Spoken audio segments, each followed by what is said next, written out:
प्रिय दोस्तों, साहेब बंदगी साहेब, आज रमैनी 51 स्वरूप स्थिति रहनी का विषय है के बारे में बात करेंगे। जाकर नाम कहें अखूवारे भाई, ताकर कहा रमैनी गाई, कहे तात्पर्य एक ऐसा, जस पंथी बोहित चढ़ी वैसा, है कछु रहनी गहनी की बाता, बैठा रहे चला पुनी जाता, रहे बदन नहीं स्वांग सुभाव, मन अस्थिर नहीं बोले कहूं, साखी तन राता मन जात है, मन राता तन जाए, तन मन एके होए रहे, तब हंस कबीर कहाए। भावार्थ है भाई, जिसका नाम ही कथन में नहीं आता, उसकी क्या कथा कीर्तन एवं वंदना करते हो। विवेकीजन उसका इस प्रकार एक आशय कहते हैं कि जैसे पथिक नावका पर बैठकर पार हो जाता है, उसी प्रकार उसकी स्थिति समझो। स्वरूप स्थिति की प्राप्ति तो एक रहनिग्नि की बात है। जैसे नावका में बैठे बैठे मनुष्य अपने गंतव्य को चला जाता है, वैसे रहनी में रहने वाला साधक स्वयं शांति को प्राप्त कर लेता है। साधक को चाहिए कि वो शरीर में बहुत छापा तिलक आदि वेश का स्वांग न रचे, मन शांत रखे और किसी से व्यर्थ बातें न करे। जहां शरीर आसक्त रहता है वहां मन चला जाता है, और जहां मन आसक्त रहता है वहां शरीर चला जाता है।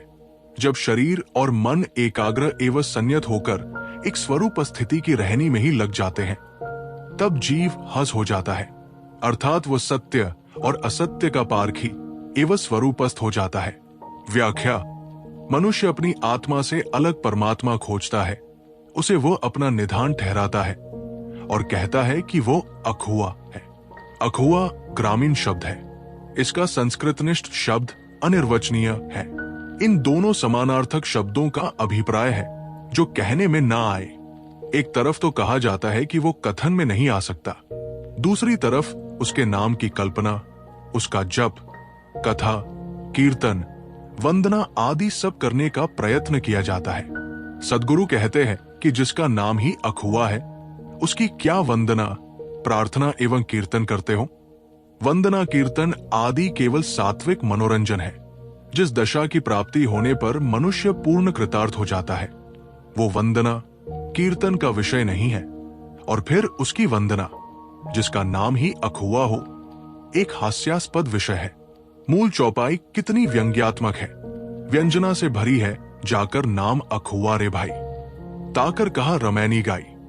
परमात्मा, भगवान, मोक्ष, निर्वाण आदि सारे शब्दों का एक ही तात्पर्य है, दुखों से अत्यंत छुटकारा। और ये रहनिग्नि की बात है। रहनी इसका अर्थ है पवित्र आचरण में रहना और अंतः मन का स्थिर हो जाना, और गहनी का अर्थ है कल्याण के साधक अंगों को ग्रहण करना। इस प्रकार रहनिग्नि जोड़वा शब्द प्राय एक ही भाव को प्रकट करते हैं। गहनी पकड़ है और रहनी आचरण है। कल्याण की समझ एवं साधक अंगों को दृढ़ता पूर्वक पकड़ लेना गहनी है, और उनका आचरण करना रहनी, जिनसे दुख उत्पन्न होते हैं। ऐसे मन, वाणी, इंद्रियों के भाव तथा आचरणों का त्याग करने से सद्गुण तथा शांति स्वयं आते हैं, और जिनसे सहज सुख उत्पन्न होता है, ऐसे दिव्य गुणोदया, शील, क्षमा, धैर्य, विवेक, वैराग्य, विनम्रता तथा अपने अविनाशी चेतन स्वरूप के स्मरण और व्यवहार से स्वतः चिरंतन शांति की अनुभूति होती है। सद्गुरु कहते हैं कि ज्ञान रमैनी गाने, कीर्तन करने का विषय नहीं है, किंतु रही गहनी का विषय है। रहनी गहनी का भावार्थ ज्ञान एवं जानकारी को आचरण में लाना है। ये कठिन पड़ता है। इसमें मन इंद्रियों को वश में करने की बात है। कीर्तन में सरलता है। नामजप में सारे पापों का नाश भी मान लिया गया है। आदमी सरलता की ओर जाना चाहता है, चाहे उसका उसमें विनाश ही हो जाए, परंतु सरल मार्ग सदैव हितकर नहीं होता। कहावत है, महंगा रोवे एक बार, सस्ता रोवे बार बार। आजकल कीर्तन और अखंड पाठ का नशा बहुत बढ़ गया है। ढोल, मजीरा, हारमोनियम लेकर तथा लाउड स्पीकर लगाकर 1-2 घंटे नहीं, 3-4 घंटे नहीं, 24-24 घंटे कानफाड़ू आवाज में कीर्तन तथा अखंड पाठ किया जाता है। ये मानता के साथ शत्रुता करना है। सबकी शांति एवं नींद हराम की जाती है। पाप धोने के लिए पाप बटोरा जाता है। एक बाजार में तो नित्य के लिए लाउड स्पीकर से अखंड पाठ चल रहा था। इतने दिन के लिए अमुक सेठ की तरफ से तथा इतने दिन के लिए अमुक सेठ की तरफ से पाठ करने वालों को मेहनताना मिलता था। सेठों को तो अपने पाप धोने रहते हैं, पता नहीं आसपास वाले अनिच्छुक श्रोताओं के कौन से पाप के फल रहते हैं जिससे उनकी शांति और नींद छीन ली जाती है। सद्गुरु कहते हैं कि मोक्ष परम शांति एवं परम तत्व कीर्तन एवं पाठ का विषय नहीं है, ये आचरण का विषय है।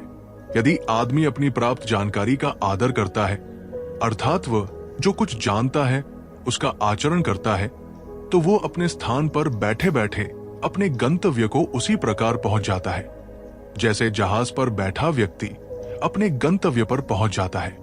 चलकर मिलने वाली मंजिल भौतिक होती है। यदि हमें कलकत्ता, दिल्ली या इसी प्रकार अन्य किसी स्थल पर जाना है तो चलना पड़ेगा, परंतु यदि हमें अपने निधान में, अपने आश्रय स्थान में जाना है तो चलना नहीं है, केवल रहने की आवश्यकता है। ये वैज्ञानिक तथा विवेक सम्मत तथ्य है कि किसी भी मौलिक वस्तु का निधान, आश्रय स्थल उसके अपने स्वरूप से अलग नहीं होता। निज चेतन स्वरूप मौलिक एवं शाश्वत है। अतएव मेरा निधान मेरा अपना स्वरूप ही है, इसलिए मुझे कहीं अलग पहुंचना नहीं है। रहनी घनी ठीक न होने से मैं अपने आप से अलग पड़ा हुआ सा हूं। जिस दिन व्यक्ति त्याग करने योग्य को त्याग देता है तथा ग्रहण करने योग्य को ग्रहण कर लेता है, उसी दिन वो अपने आप को पा लेता है, अपने आप की भूमिका में पहुंच जाता है। ये है कछु रहनी गहनी की बाता। बैठा रहे चला पुनी जाता का मर्म है। रहे बदन नहीं स्वांग सुभाव। सद्गुरु कहते हैं कि साधक को चाहिए कि वो अपना स्वांग रचने वाला स्वभाव न बनावे, वो अपने शरीर पर दिखाओ वेश न बनावे। किलने साधक बहुत माला, चंदन, रंग बिरंगे कपड़े, जटाजूट आदि बनाकर अपने आप को बहुत बड़ा भक्त, साधक एवं संत सिद्ध करने का प्रयत्न करते हैं। अपने आप को समाज से बहुत अधिक भिन्न प्रदर्शित करने के लिए ही तड़क भड़क के वेश बनाए जाते हैं और ये साधक के पूजे जाने के साधन बन सकते हैं, कल्याण के नहीं। अतएव साधक जिस श्रेणी में हो, साधु या गृहस्थ, उसी के भीतर मध्यवर्तीय वेश रखे। मन अस्थिर नहीं बोले काहू, अर्थात साधक को चाहिए कि वो अपना मन स्थिर रखे और किसी से व्यर्थ बातें न करे। इस अर्धाली में बड़ी महत्वपूर्ण बात बताई गई है, वो है मन और वाणी का संयम। मन की शांति के लिए वाणी के संयम की बड़ी आवश्यकता है। जो व्यक्ति अधिक बोलता है वो असत्य बोले बिना रह नहीं सकता, उससे कटु तथा परनिंदा के वचन निकलेंगे ही। इस प्रकार असंयत बोलने वाले के मन में शांति नहीं आ सकती। वाणी के संयम से बहुत सारे उपद्रव अपने आप शांत हो जाते हैं। जिसका मन संतुलित है और वाणी पर जिसका अधिकार है, उसके आचरण पवित्र रहेंगे ही। जिसके मन, वाणी और कर्म तीनों संतुलित है, उसके जीवन में केवल पवित्र संस्कारों का मधु होता है। वो सदैव प्रसन्न रहता है, वही स्वरूप स्थिति का अधिकारी है। तन राता मन जात है, मन राता तन जाए। जहां शरीर तथा इंद्रियां आसक्त है वहां मन दौड़ता है, और जहां मन आसक्त है वहां शरीर जाता है, इंद्रियां उधर ही दौड़ती है। इंद्रियों की विषयासक्ति मन को घसीटती है तथा मन की आसक्ति इंद्रियों को घसीटती है। तन्मन के विषयों में आसक्त आदमी जीवन भर संसार बाजार का टट्टू बना लादी लादता है। उसके जीवन में शांति कहाँ है? परंतु तन मन एके होए रहे तब हंस कबीर कहा है, अर्थात जिसके तन मन एक हो जाते हैं ये हंस हो जाता है। एक का अर्थ है एकाग्रता। जिस साधक के शरीर और मन उसके वश में है वो हंस कहलाता है। बीजक में हंस शब्द बारंबार आता है। हंस एक पक्षी होता है, वो स्वच्छ तालाब में रहता है। उसके लिए कहावत है कि वो निरक्षीर विवेक करता है। यह तात्पर्य यह है कि जो मन और शरीर पर विजयी है वही जड़ चेतन, सत्य असत्य, खाद्य अखाद्य, कर्तव्य अकर्तव्य, स्वपर आदि की परख कर सकता है। स्वच्छ तन्मन वाला ही तो पारखी होता है। जैसा कि इस ग्रंथ में अन्यत्र भी बताया गया है कि हस संस्कृत भाषा का शब्द है। इसमें 2 पद हैं, अहम सह तथा विसर्ग लुप्त होकर हस शब्द बन गया है। इसका अर्थ होता है मैं वह, अर्थात मैं वही हूं जिसे मैं परमात्मा, ब्रह्मा, राम, खुदा, अल्लाह, मोक्ष, निर्वाण आदि शब्दों के आधार में खोज रहा हूं। शब्द तो सारे कृत्रिम हैं, किंतु मैं उनका कर्ता अकृत्रिम हूं। इस रामायणी में मुख्य 4 बातें बताई गई हैं।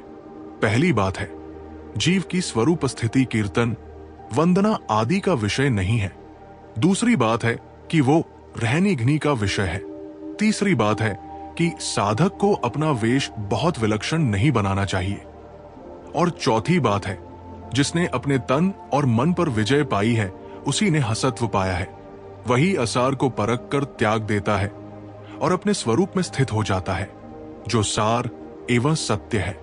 गुरु की वाणी सुनने के लिए चैनल को जरूर सब्सक्राइब करें।